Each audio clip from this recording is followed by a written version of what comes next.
નમસ્કાર મિત્રો, નિત્ય જ્ઞાનમાં તમારું ફરી એકવાર સ્વાગત છે।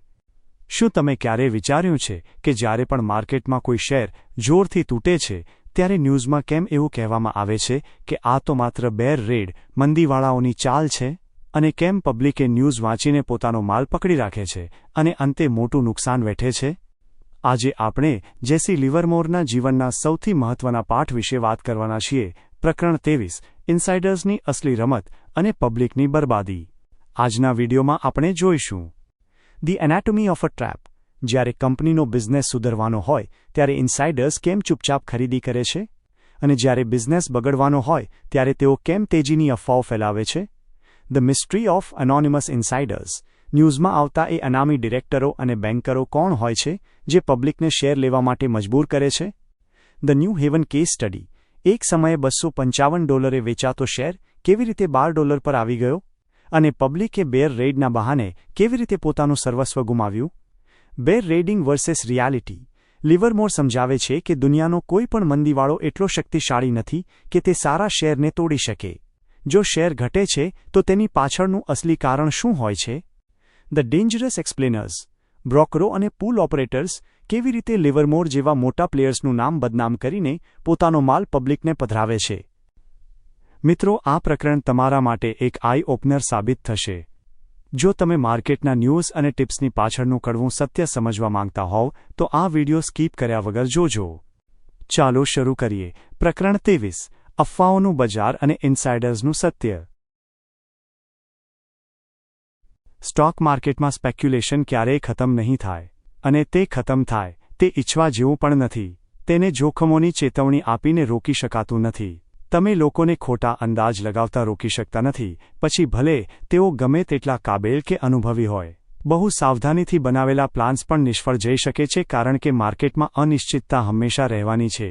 કુદરતી આફત હોય કે ખરાબ હવામાન, તમારો પોતાનો લોભ હોય કે કોઈ માણસનું અભિમાન, ડર હોય કે બેકાબૂ આશા, નુકસાન ગમે ત્યાંથી આવી શકે છે। પણ માણસના આ કુદરતી દુશ્મનો સિવાય એક સ્પેક્યુલેટરે એવી કેટલીક પદ્ધતિઓ કે ગેરરીતિઓનો સામનો કરવો પડે છે જે નૈતિક અને વ્યાપારી બંને રીતે ખોટી છે। જ્યારે હું 25 વર્ષ પહેલાં જ્યારે પહેલીવાર વોલ સ્ટ્રીટમાં આવ્યો હતો ત્યારની પદ્ધતિઓ વિશે વિચારું છું ત્યારે મારે સ્વીકારવું પડશે કે હવે ઘણો સુધારો થયો છે। જૂની સ્ટાઇલની બકેટ શોપ્સ હવે જતી રહી છે, જો કે હજી પણ કેટલીક છેતરપિંડી કરનારી બ્રોકરેજ ફર્મ્સ એવા લોકોના ભોગે ફૂલે ફાલે છે જેઓ રાતોરાત અમીર બનવાની રમત રમવા માંગે છે। સ્ટોક એક્સચેન્જ આવા ઠગોને પકડવા માટે અને પોતાના સભ્યો પાસે નિયમોનું પાલન કરાવવા માટે બહુ સારું કામ કરી રહ્યું છે। અત્યારે ઘણા સારા નિયમો અને નિયંત્રણો કડક રીતે લાગુ કરવામાં આવ્યા છે, પણ હજી પણ સુધારાને અવકાશ છે। વોલ સ્ટ્રીટમાં નૈતિકતાની કમી કરતાં તેની જૂની રૂઢિચુસ્ત માનસિકતા આ ગેરરીતિઓ માટે વધુ જવાબદાર છે। સ્ટોક સ્પેક્યુલેશનમાં નફો કરવો હંમેશા મુશ્કેલ રહ્યો છે, પણ હવે તે દિવસેને દિવસે વધુ અઘરું બનતું જાય છે। બહુ પહેલાં એવો સમય હતો જ્યારે એક ટ્રેડર લિસ્ટમાં રહેલા લગભગ દરેક સ્ટોક વિશે સારી જાણકારી રાખી શકતો હતો। 1901માં જ્યારે જે.બી. મોર્ગને યુનાઇટેડ સ્ટેટ્સ સ્ટીલ કોર્પોરેશન શરૂ કર્યું ત્યારે સ્ટોક એક્સચેન્જ પર માત્ર 275 સ્ટોક્સ લિસ્ટમાં હતા અને 100 જેટલા અનલિસ્ટેડ ડિપાર્ટમેન્ટમાં હતા। તેમાંથી ઘણા તો એવા હતા જેના વિશે જાણવાની જરૂર પણ નહોતી, કારણ કે તેમાં કોઈ ખાસ મૂવમેન્ટ નહોતી હોતી। હકીકતમાં મોટાભાગના શેર્સ તો એવા હતા જેમાં વર્ષો સુધી કોઈ લે વેચ થતી નહોતી। પણ આજે લિસ્ટમાં લગભગ 900 સ્ટોક્સ છે અને તાજેતરના એક્ટિવ માર્કેટમાં 600 જેટલા અલગ અલગ શેર્સમાં ટ્રેડિંગ થાય છે। વળી પહેલા શેરના ગ્રુપ કે ક્લાસ યાદ રાખવા સહેલા હતા। તે માત્ર સંખ્યામાં ઓછા નહોતા, પણ તેમની મૂડી પણ ઓછી હતી અને ટ્રેડરે બહુ વિશાળ ક્ષેત્ર પર નજર રાખવી પડતી નહોતી। પણ આજે માણસ દરેક સેક્ટરમાં ટ્રેડિંગ કરે છે, દુનિયાના લગભગ દરેક ઉદ્યોગનું માર્કેટમાં પ્રતિનિધિત્વ છે। હવે માર્કેટમાં અપડેટ રહેવા માટે વધુ સમય અને મહેનતની જરૂર પડે છે, અને એ રીતે સમજદારીથી કામ કરનારાઓ માટે સ્પેક્યુલેશન હવે વધુ મુશ્કેલ બની ગયું છે। હજારો લોકો સ્પેક્યુલેશનના નામે શેર્સની લે વેચ કરે છે, પણ નફો કરનારાઓની સંખ્યા બહુ નાની છે। પબ્લિક હંમેશા કોઈને કોઈ અંશે માર્કેટમાં હોય જ છે, એટલે પબ્લિકને સતત નુકસાન થતું રહે છે। સ્પેક્યુલેટરના સૌથી મોટા દુશ્મનો છે અજ્ઞાનતા, લોભ, ડર અને આશા। દુનિયાના ગમે તેટલા નિયમો કે એક્સચેન્જના કાયદા આ માનવીય સ્વભાવને બદલી શકતા નથી। અણધારી ઘટનાઓ કે જે સાવચેતીથી બનાવેલા પ્લાન્સને તોડી પાડે છે, તેને પણ કોઈ અર્થશાસ્ત્રીઓ કે પરોપકારીઓ રોકી શકતા નથી. નુકસાનનું બીજું એક કારણ છે જૂઠી માહિતી, જે સીધી ટિપ્સ કરતાં અલગ છે. આ માહિતી માર્કેટમાં એટલી સરસ રીતે છુપાવીને કે વેશ પલટીને આપવામાં આવે છે કે તે બહુ જોખમી અને ઘાતક બની જાય છે. સામાન્ય રીતે બહારના લોકો એટલે કે પબ્લિક કાં તો ટિપ્સ પર અથવા તો અફવાઓ પર ટ્રેડિંગ કરે છે. સામાન્ય ટિપ્સ સામે તમે રક્ષણ મેળવી શકતા નથી. દાખલા તરીકે તમારો કોઈ જૂનો મિત્ર તમને અમીર બનાવવાના હેતુથી કહે કે તેણે કયો શેર લીધો કે વેચ્યો છે. તેનો ઈરાદો સારો છે, પણ જો ટીપ ખોટી પડે તો તમે શું કરી શકો? તેમજ પ્રોફેશનલ ઠગ ટિપ્સ આપનારાઓ સામે પબ્લિક એટલી જ અસુરક્ષિત છે જેટલી તે નકલી સ્કીમ્સ સામે હોય છે. પણ વોલ સ્ટ્રીટની અફવાઓ સામે સ્પેક્યુલેટિંગ પબ્લિક પાસે ન તો કોઈ રક્ષણ છે કે ન તો કોઈ વળતર મેળવવાનો રસ્તો. શેરના મોટા વેપારીઓ, મેનિપ્યુલેટર્સ અને પૂલ ઓપરેટર્સ પોતાનો વધારાનો માલ ઊંચા ભાવે પધરાવવા માટે અલગ અલગ યુક્તિઓ અજમાવે છે. અખબારો અને ટિકર ટેપ દ્વારા તેજીના સમાચારો ફેલાવવા એ સૌથી ખરાબ પદ્ધતિ છે. કોઈપણ દિવસના ફાઇનાન્શિયલ ન્યૂઝ એજન્સીના રિપોર્ટ્સ જુઓ, તમને જાણીને નવાઈ લાગશે કે તેમાં કેટલી બધી વાતો સેમી ઓફિશિયલ એટલે કે અર્ધ સત્તાવાર રીતે છાપવામાં આવે છે.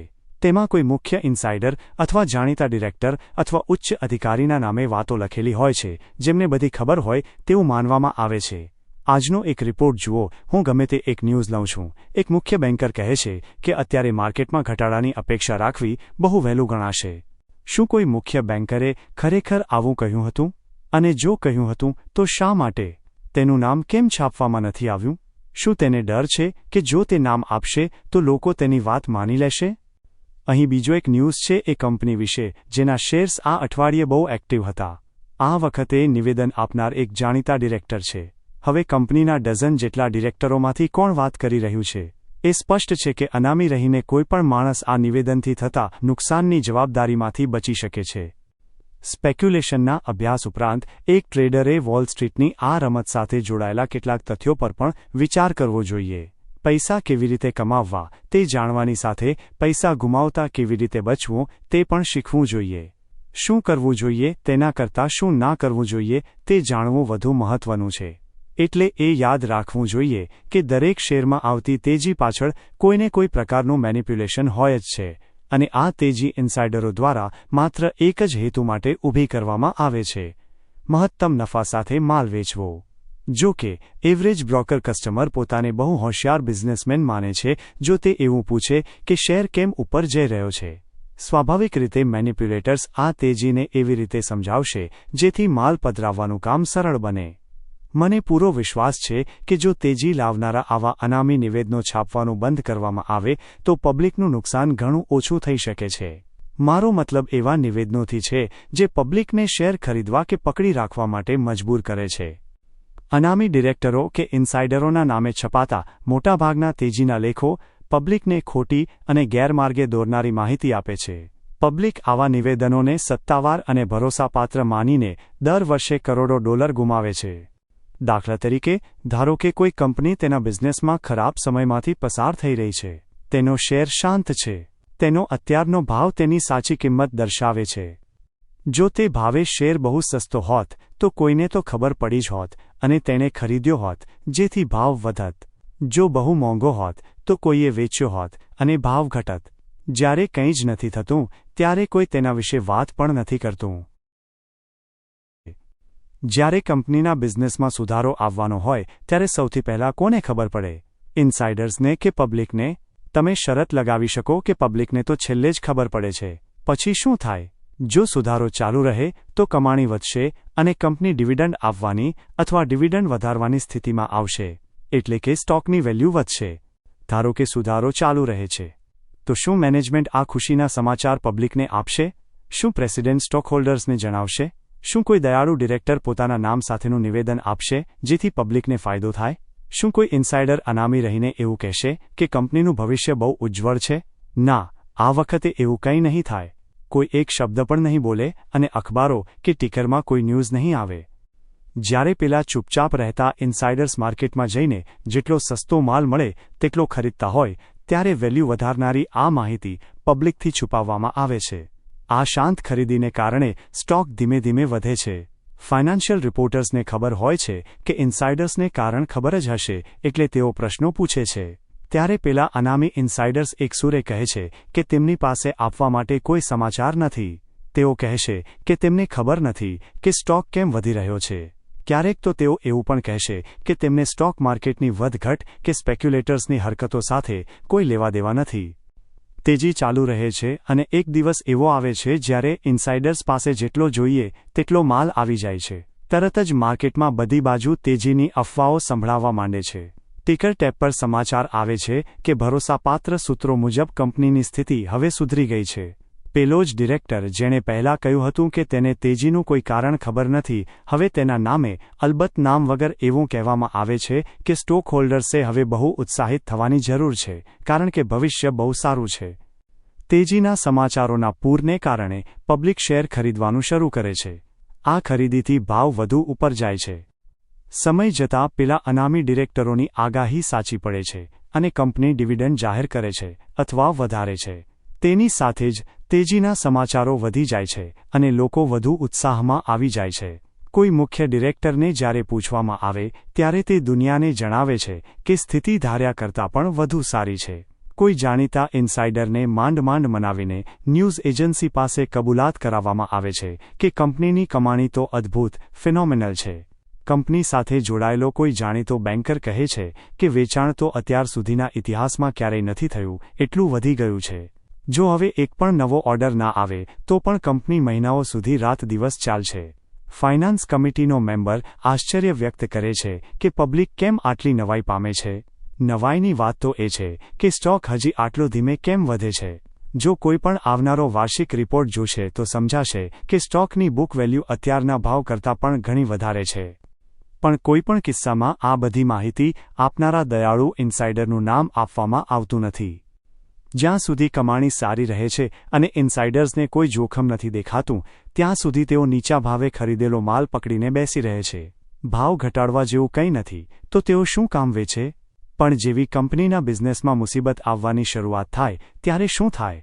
શું તેઓ કોઈ નિવેદન આપશે કે ચેતવણી આપશે? બિલકુલ નહીં. ટ્રેન્ડ હવે નીચેની તરફ છે.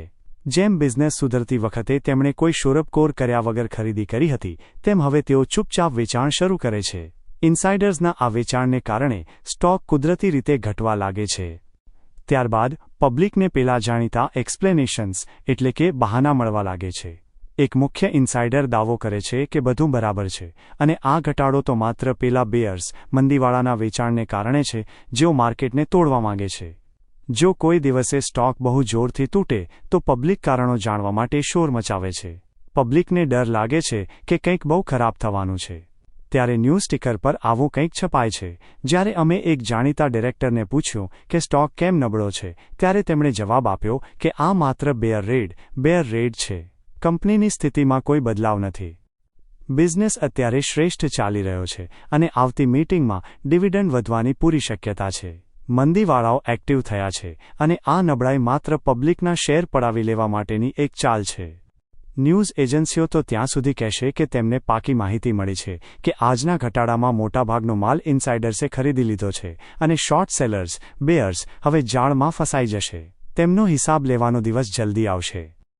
તેજીના નિવેદનો માનીને શેર ખરીદવામાં પબ્લિકને જે નુકસાન થાય છે તેના કરતાં પણ વધુ નુકસાન ત્યારે થાય છે જ્યારે તેમને પોતાનો માલ વેચતા રોકવામાં આવે છે. પેલા ઇનસાઇડર માટે માલ વેચવાનો સૌથી સારો રસ્તો એ છે કે પબ્લિકને માલ વેચતા અટકાવી દેવી. જ્યારે પબ્લિક કોઈ મુખ્ય ડિરેક્ટરનું નિવેદન વાંચે છે ત્યારે તે શું વિચારે? સ્વાભાવિક છે કે તે એવું જ માનશે કે સ્ટોક ઘટવો જ ના જોઈએ. આ તો મંદીવાળાઓએ પરાણે નીચે પાડ્યો છે અને જેવા તે અટકશે એટલે ઇનસાઇડર્સ ફરીથી ભાવ ઉપર લઈ જશે અને શોર્ટ સેલર્સને પસ્તાવો થશે. પબ્લિક આ વાત માની લે છે કારણ કે જો ખરેખર બેયર રેડ હોય તો આવું જ થતું હોય છે. પણ પેલો સ્ટોક શોર્ટ સેલર્સને ફસાવવાની ગમે તેટલી ધમકીઓ છતાં પાછો ફરતો નથી. તે સતત નીચે જાય છે. તે બીજું કંઈ કરી પણ નથી શકતો. ઇનસાઇડર્સ તરફથી એટલો બધો માલ માર્કેટમાં ઠાલવવામાં આવ્યો હોય છે કે માર્કેટ તેને પચાવી શકતું નથી. પછી પેલા મુખ્ય ડિરેક્ટર્સ દ્વારા વેચાયેલો આ માલ પ્રોફેશનલ ટ્રેડર્સ માટે ફૂટબોલ બની જાય છે. તે સતત નીચે જાય છે અને તેને કોઈ સપોર્ટ મળતો નથી. ઇનસાઇડર્સ જાણે છે કે બિઝનેસ ખરાબ થવાનો છે, એટલે જ્યાં સુધી ફરીથી કોઈ સુધારો ના દેખાય ત્યાં સુધી તેઓ સ્ટોકને સપોર્ટ આપવાની હિંમત નથી કરતા. અને જ્યારે સુધારો આવશે ત્યારે ફરીથી ઇનસાઇડર ખરીદી શરૂ થશે અને ઇનસાઇડર શાંતિ સાયલેન્સ છવાઈ જશે. મેં વર્ષો સુધી ટ્રેડિંગ કર્યું છે અને માર્કેટ પર બહુ નજીકથી નજર રાખી છે અને હું કહી શકું છું કે મને એવી એક પણ ઘટના યાદ નથી જેમાં માત્ર બેર રેડને કારણે કોઈ સ્ટોક બહુ વધારે તૂટ્યો હોય. જેને લોકો બેર રેડિંગ કહેતા હતા તે હકીકતમાં અસલી સ્થિતિની જાણકારીના આધારે કરાયેલું વેચાણ જ હતું. પણ ઇનસાઇડર્સ એવું ના કહી શકે કે સ્ટોક તેમના વેચાણને કારણે ઘટી રહ્યો છે. જો તેઓ એવું કહે તો દરેક વ્યક્તિ વેચવા દોડશે અને જ્યારે દરેક વેચવા માંગતું હોય અને કોઈ ખરીદનાર ના હોય ત્યારે બહુ મોટી મુસીબત ઊભી થાય છે. પબ્લિકે આ એક પોઈન્ટ મગજમાં બરાબર ઉતારી લેવો જોઈએ કે લાંબા સમય સુધી ચાલતા ઘટાડાનું અસલી કારણ ક્યારેય બેર રેડિંગ હોતું નથી. જ્યારે કોઈ સ્ટોક સતત નીચે જતો હોય ત્યારે તમે શરત લગાવી શકો કે તેમાં કંઈક લોચો છે, કાં તો તેના માર્કેટમાં અથવા તો કંપનીમાં. જો ઘટાડો ખોટો હોત તો સ્ટોક જલ્દીથી તેની સાચી કિંમત કરતાં નીચે આવી ગયો હોત અને તેનાથી એવી ખરીદી નીકળત જે ઘટાડાને રોકી દેત. હકીકતમાં કોઈ મંદીવાળો બેર ત્યારે જ મોટો નફો કરી શકે છે જ્યારે તે સ્ટોકની કિંમત જરૂર કરતાં વધુ હોય. અને તમે તમારી છેલ્લી પાઈ પણ આ વાત પર લગાવી શકો કે ઇનસાઇડર્સ ક્યારેય દુનિયા સામે આ સત્ય સ્વીકારશે નહીં. અલબત્ત આનું ક્લાસિક ઉદાહરણ ન્યૂ હેવન છે, જે આજે દરેક વ્યક્તિ જાણે છે. તે સમયે માત્ર થોડા જ લોકો જાણતા હતા. 1902માં આ સ્ટોક 255ના ભાવે વેચાતો હતો અને તે ન્યૂ ઇંગ્લેન્ડનું સૌથી મોટું રેલરોડ ઇન્વેસ્ટમેન્ટ હતું. ત્યાંનો માણસ પોતાની પ્રતિષ્ઠા અને સમાજમાં તેનું સ્થાન તેની પાસે રહેલા આ શેરના જથ્થા પરથી માપતો હતો. જો કોઈએ તે સમયે એમ કહ્યું હોત કે કંપની દિવાળિયા થવા જઈ રહી છે તો તેને જેલમાં ના મોકલવામાં આવ્યો હોત, પણ તેને ગાંડાની હોસ્પિટલમાં મોકલી દેવામાં આવ્યો હોત. પણ જ્યારે મિસ્ટર મોર્ગન દ્વારા એક નવા અને આક્રમક પ્રેસિડેન્ટને જવાબદારી સોંપવામાં આવી અને પતન શરૂ થયું ત્યારે શરૂઆતમાં એ સ્પષ્ટ નહોતું કે આ નવી પોલિસીઓ કંપનીને ક્યાં લઈ જશે. પણ જેવી એક પછી એક પ્રોપર્ટીઓ મોંઘા ભાવે ખરીદવામાં આવી ત્યારે અમુક ચતુર અવલોકનકારોને આ પોલિસીઓ પર શંકા થવા લાગી. એક ટ્રોલી સિસ્ટમ 20 લાખમાં ખરીદવામાં આવી અને ન્યૂ હેવનને $1 કરોડ વેચવામાં આવી ત્યારે એકાદ બે સાહસિક લોકોએ એવું કીધું કે મેનેજમેન્ટ બેજવાબદારીથી કામ કરી રહ્યું છે.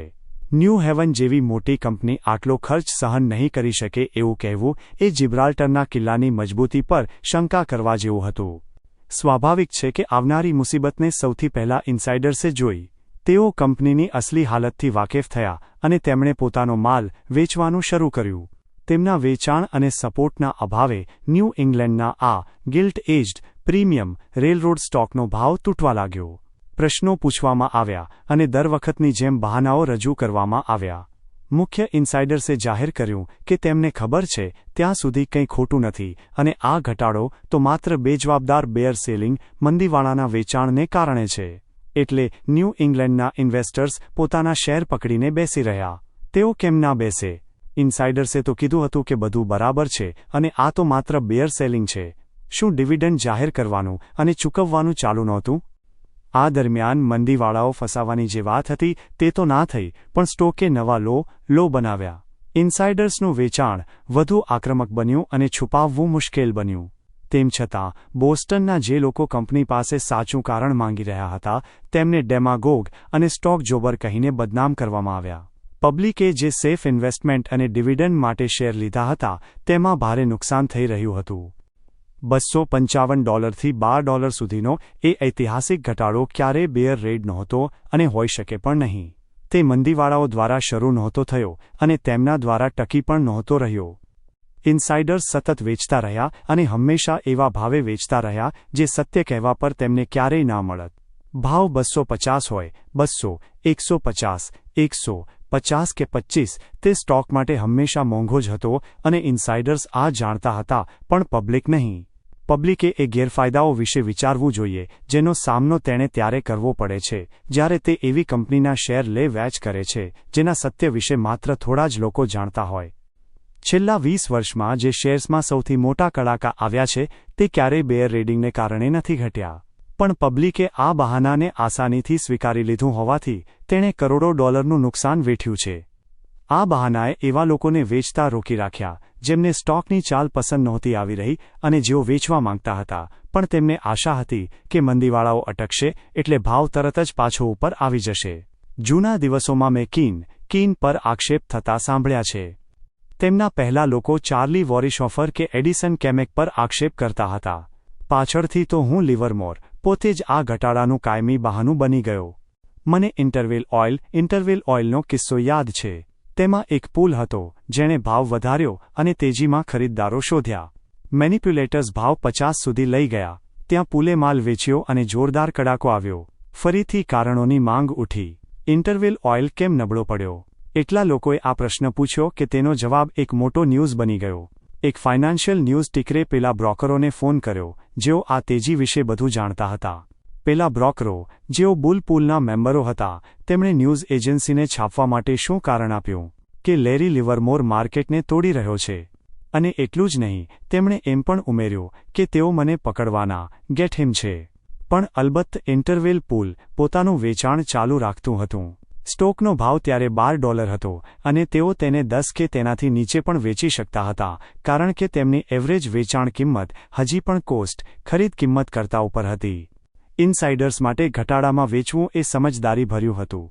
પણ પેલા બહારના લોકો, આઉટસાઇડર્સ, જેમણે 35 કે 40ના ભાવે ખરીદ્યો હતો, તેમના માટે સ્થિતિ અલગ હતી. ટિકર પર જે છપાયું તે વાંચીને પબ્લિક પોતાનો માલ પકડીને બેસી રહી અને રાહ જોવા લાગી કે ક્યારે ઇનસાઇડર પુલ લેરી લિવરમોરને પાઠ ભણાવશે. બુલ માર્કેટમાં અને ખાસ કરીને જ્યારે બૂમ હોય ત્યારે પબ્લિક શરૂઆતમાં પૈસા કમાય છે જે તે પછીથી માત્ર એટલા માટે ગુમાવે છે કારણ કે તે તેજીમાં જરૂર કરતાં વધુ સમય રોકાઈ જાય છે.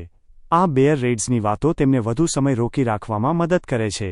પબ્લિકે એવા બહાનાઓથી સાવધ રહેવું જોઈએ જે માત્ર એટલા માટે આપવામાં આવે છે કારણ કે અનામી ઇનસાઇડર્સ પબ્લિકને એવું મનાવવા માંગે છે. મિત્રો, આ હતું પ્રકરણ 23. લિવરમોરના આ શબ્દો આજે 100 વર્ષ પછી પણ એટલા જ સાચા છે જેટલા ત્યારે હતા. આ પ્રકરણ આપણને એ સમજાવે છે કે માર્કેટમાં જે દેખાય છે તે હંમેશા સત્ય નથી હોતું. આજના આ ભાગમાંથી આપણને 3 સૌથી મોટા લેસન્સ મળે છે. 1. Don't believe anonymous tips. જ્યારે પણ તમે ન્યૂઝમાં વાંચો કે સૂત્રોના જણાવ્યા અનુસાર અથવા કોઈ મોટા અધિકારીએ કહ્યું છે કે તેજી આવશે, ત્યારે સમજી લેજો કે ઇનસાઇડર્સ પોતાનો માલ તમારા માથે પધરાવવાની તૈયારી કરી રહ્યા છે. 2. Price action never lies. લિવરમોરે બહુ સ્પષ્ટ કહ્યું છે કે જો કોઈ સ્ટોક સતત ઘટી રહ્યો હોય તો તેનું કારણ બેર રેડ નથી હોતું, પણ કંપનીના બિઝનેસમાં આવેલી કોઈ અસલી ખરાબી હોય છે. ચાર્ટ અને પ્રાઇસ જે કહે છે તે માનો, ન્યૂઝ જે કહે છે તે નહીં. 3. The trap of cheap stocks. કોઈ સ્ટોક તેની ટોચથી 20 થી 30 પોઈન્ટ નીચે મળે એટલે તે સસ્તો થઈ ગયો એવું નથી. ઇનસાઇડર્સ હંમેશા સત્ય છુપાવીને ઊંચા ભાવે માલ વેચે છે એટલે પબ્લિક હંમેશા મોંઘા ભાવે ફસાય છે. મિત્રો, જો તમે પણ ન્યૂઝ અને અફવાઓના શિકાર બનવાને બદલે ડેટા અને પ્રોફેશનલ એનાલિસિસથી ટ્રેડિંગ કરવા માંગતા હોવ તો ધન એપ અને કોટક નિયોમાં એકાઉન્ટ ઓપન કરવાની લિંક્સ નીચે ડિસ્ક્રિપ્શનમાં છે.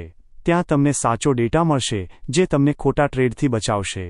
તમને શું લાગે છે? શું તમે પણ ક્યારેય કોઈ ન્યૂઝ કે ટિપ્પણી સાંભળીને ઘટતા શેરને પકડી રાખવાની ભૂલ કરી છે? કોમેન્ટમાં તમારો અનુભવ જરૂર શેર કરજો. વિડિયો ગમ્યો હોય તો લાઇક કરજો અને નિત્ય જ્ઞાનને સબસ્ક્રાઇબ કરવાનું ના ભૂલતા. મળીએ છીએ આવતા અને છેલ્લા પ્રકરણમાં. ત્યાં સુધી સાવધ રહો અને સમજદારીથી ઇન્વેસ્ટ કરો. આભાર.